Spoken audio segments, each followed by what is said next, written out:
Sikasso accueille depuis ce matin le premier salon sur le financement de l'agriculture Finagri, cadre favorable de rencontres entre les professionnels du secteur agricole, les promoteurs de projets et les institutions financières en vue de favoriser l'entrepreneuriat paysan.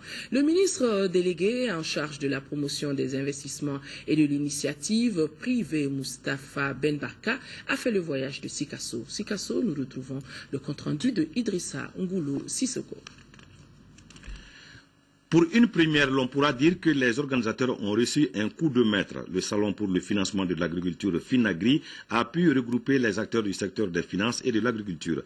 En effet, le Finagri a pour objectif de créer un cadre favorable de rencontre entre les professionnels du secteur agricole, les promoteurs de projets et les institutions financières dans le souci de déclencher les relations d'affaires gagnant-gagnant entre producteurs, transformateurs, coopératives, exportateurs, PME agricoles, porteurs d'initiatives et les professionnels des services financiers.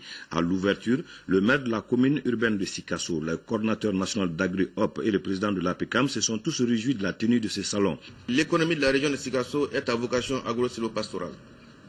Cette initiative renforce et réconforte le conseil régional dans sa conviction que la promotion de l'agriculture peut booster de façon globale l'économie du Mali.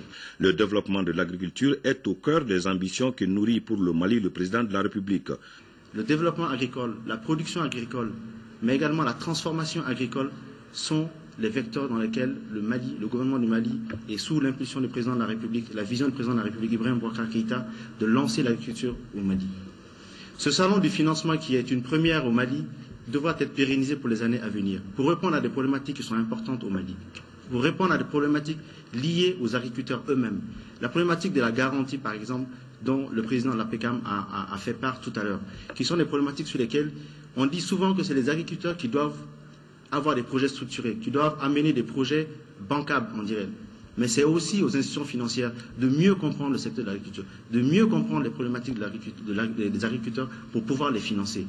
Après avoir coupé le ruban symbolique et visité les stands d'exposition, le ministre donne ainsi le coup d'envoi à 3 jours d'échange entre les acteurs de l'agriculture et des finances.